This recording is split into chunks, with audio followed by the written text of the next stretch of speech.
বেলাল। ত্রয়োদশ জাতীয় সংসদ নির্বাচনের ঠিক একদিন আগে নীলফামারীর সৈয়দপুর বিমানবন্দরে ঠাকুরগাঁও জেলা জামায়াতের আমির বেলাল উদ্দিনকে আটক করেছে পুলিশ। তার কাছ থেকে অর্ধ কোটি টাকার বেশি নগদ উদ্ধার করা হয়েছে।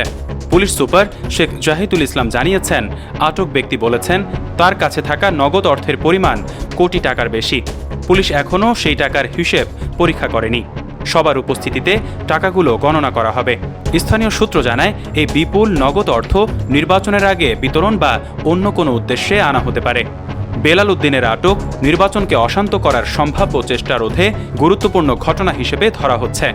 স্থানীয়রা জানায়, নির্বাচনকে সামনে রেখে রাজনৈতিক দলের মাধ্যমে বড় ধরনের নগদ অর্থের প্রবাহ নিয়ন্ত্রণ করা চ্যালেঞ্জ হয়ে দাঁড়িয়েছে।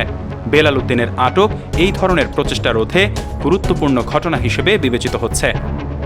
ডেস্ক নিউজ, অগ্রযাত্রা প্রতিদিন। অগ্রযাত্রা প্রতিদিন, নির্ভীক প্রত্যয়ে উজ্জীবিত।